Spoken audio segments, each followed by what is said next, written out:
pijar.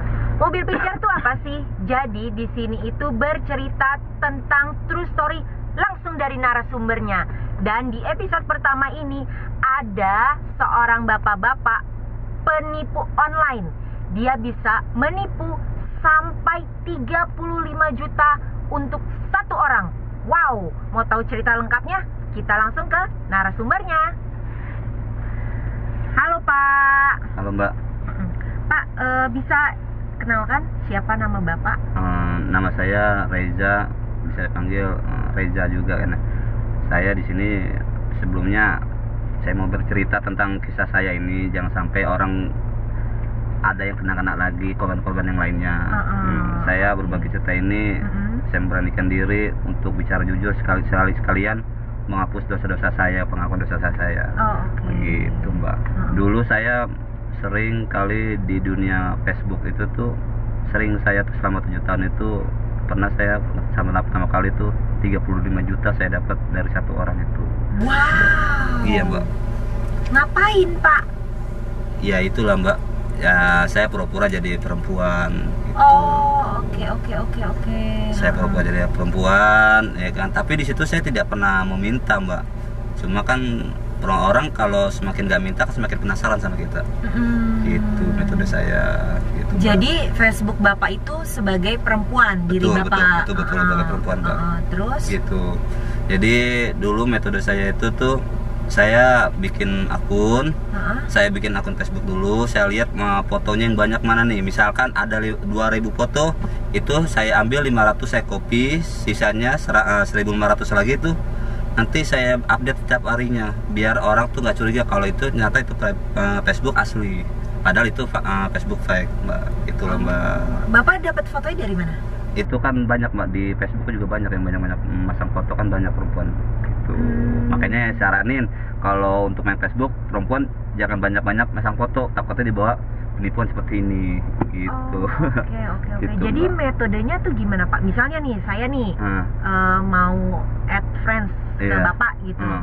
Itu gimana metodenya? Metode saya gini, saya tuh kan saya bikin akun Facebook lagi yang perempuan laki, ya kan. Cari perempuan fotonya yang mana yang banyak, nanti saya ada, saya add, nanti bila berteman nanti saya ambil foto-fotonya Mbak. Gitu. Itu yang pertama, metode pertama.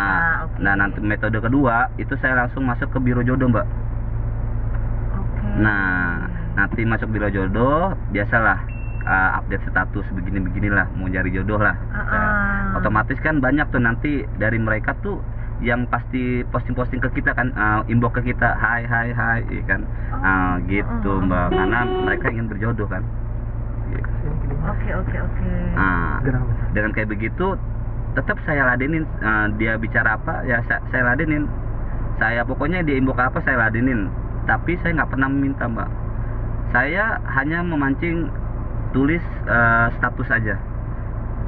Nah misalkan saya tulis status, kenapa begini banget hidup saya ya, kenapa saya begini, istilahnya postingan saya tuh galau mengeluh gitu.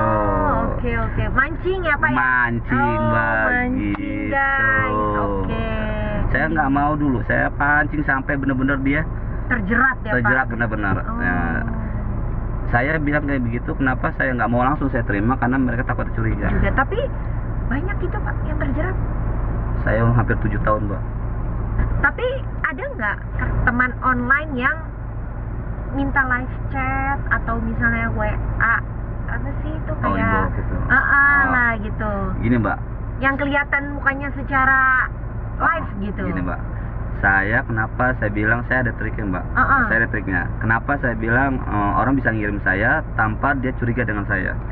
Karena saya alasannya begini Mbak, dampaknya misalkan mereka nginbox saya, Dek, bagi nomor teleponnya dong. Saya bagi nomor teleponnya, saya mau nelfon gini, maaf kita kan baru kenal ya kan. Nanti saya diomelin lagi sama istri kamu gini. Enggak saya duda kok gitu, saya single kok, misalkan alasan gitu. Ya itu kan kata kamu, Saya kan belum tahu kenyataan kamu janda apa duda. Duda apa sih single ya kan, saya bilang kayak gitu sama dia ya kan. Kalau dia tetap maksa ya udah, kalau kamu maksa maaf ya udah kita sampai sini aja, nggak usah kenal saya lagi. Karena saya udah trauma, saya dimaki-maki sama istri orang. Gitu Mbak. Itu kata kunci Bapak ya. Bapak saya seperti itu. Jadi mereka nggak berani lagi untuk memaksa kita untuk minta nomor telepon, WA. Jual mahal ya Pak ya? Ya betul. Waduh, gitu. Oke juga loh, bener-bener. Gitu, Oke. Terus apa yang ngebuat Bapak tuh jadi udahlah kayaknya nih emang udah nggak bener, gua mau stop gitu? Alasan saya untuk stop, satu, saya udah menerima akibatnya, saya udah kena dampaknya juga kan. Ya memang dari hasil pertahankan keluarga, dari hasil yang nggak baik, bakal berujung juga nggak baik. Nggak baiknya tuh apa, dari sisi bagaimana? Ya contohnya sekarang ini kayak saya ditinggal sama istri saya. Akhirnya istri saya pergi setelah uang dari yang hasil 35 juta habis, bertahan sampai 2 tahun. Tapi setelah 35 itu saya berjanji saya udah nggak mau main-main gitu lagi. Maka saya udah nazar, saya nggak mau main terjun ke dunia itu lagi. Mungkin dengan 35 juta itu cukup buat nyambung hidup saya untuk zaman Covid kayak begini Mbak. Tapi ternyatanya sampai 2 tahun saya bertahan, ternyata Covid itu pun nggak kunjung selesai. Akhirnya uang itu habis, semuanya habis, istri saya itu pergi. Makanya saya hikmah di situ, cari rezeki buat keluarga. Kalau dari nggak baik, nggak bakal baik juga Mbak. Seperti itu. Iya, oke. Ya semoga ini benar-benar jadi titik balik kehidupan Bapak ya Pak ya. Dan juga bagian di luar sana juga semoga nggak ada kasus penipuan juga ya yang apa namanya, yang seperti Bapak lakuin, ataupun jadi pelakunya atau jadi customernya juga jangan ya. Yang mau saya tanyain itu adalah istri dan anak Bapak itu sekarang gimana? Kalau untuk anak saya, alhamdulillah ada sama saya. Yang untuk istri saya nggak tahu kemana, katanya sih yang kemarin saya dengar katanya dia Kalimantan, dia kontrak 1 tahun. Gitu Mbak. Jadi Bapak sekarang itu posisinya udah pisah benar-benar secara negara dan agama, atau? Untuk segi agama aja Mbak, saya sudah talak. Cuman kalau untuk secara hukum belum Mbak. Oke. Bapak nanti ke depannya itu mau apa gitu, rencana ke depan Bapak? Ya mau saya memperbaiki diri saya jadi lebih baik Mbak. Gitu Mbak. Kasihan anak-anak saya juga ada makan dari rezeki kayak gitu juga Mbak. Gitu kan tujuan saya ke depan.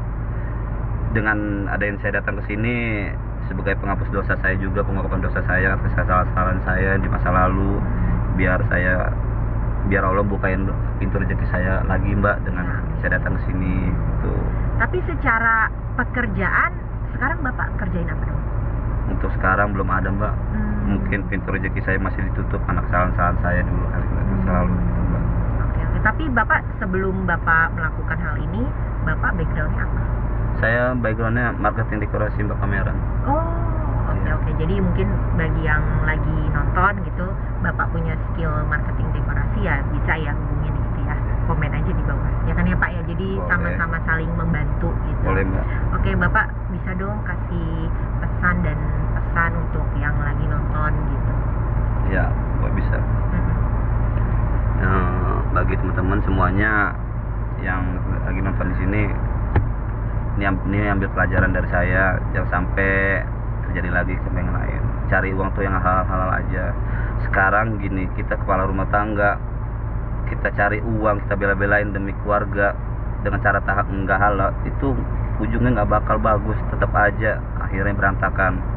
Sesusah-susahnya apapun ya kita cari yang halal-halal aja. Ya saya nggak kuat loh untuk ngomong gini. Gimana saya nggak kuat ya, karena saya perjuang ini juga karena saya sayang sama istri saya berkorban banyak Mbak. Bukan berkorban ya, itu sebenarnya kewajiban saya sebagai seorang suami untuk nafkahin keluarganya. Tapi kenyataan seperti itu, apapun yang dilakuin tetap dosa-dosa saya. Nggak apa-apa semuanya saya yang tanggung, karena kan istri tidak menanggung dosa Mbak, tapi saya yang menanggung dosanya. Nggak apa-apa walaupun cara nggak halal saya lakuin, tapi nyatanya akhirnya saya ditinggal-tinggalin juga Mbak di situ Mbak. Saya harap untuk semuanya juga jangan pernah lagi kalau mencari jodoh lagi tuh di dunia Facebook itu nggak usah lah, itu banyak kan penipuan semua. Dan untuk perempuan juga jangan pernah masang-masang foto di dunia Facebook itulah. Kalau posting cuman sekedarnya aja, jangan terlalu banyak. Sampai saya liatin ada yang 2.000, 3.000, sampai 8.000 sampai 10.000. Takutnya disalahgunain sama orang. Oke, itu Gitu. poin penting juga ya Iya, Pak ya poin penting. untuk wanita zaman sekarang ya Pak ya. Iya. Pesan saya di situ juga. Oke Pak, terima kasih untuk true story-nya. Semoga cerita ini bisa menginspirasi untuk para penonton di rumah dan juga pastinya saya untuk lebih berhati-hati ke depannya Iya. dan lebih mencari sesuatu yang halal aja ya Pak ya. Betul. Ya. Untuk kedepannya Bapak semoga diberikan kelancaran dalam mencari rezeki. Amin, Amin ya ya robbal Allah, alamin. amin. Sukses terus ya Pak ya untuk Iya, Mbak. kedepannya. Iya, Mbak. Demikian mobil pijar kali ini. Bagi kalian yang mau cerita tentang true story kalian, bisa banget loh komen di bawah ataupun DM via Instagram. See you on next video. Bye bye. Makasih ya Pak ya. Iya, Mbak. Pak, terus Pak. Hah? Terus Pak.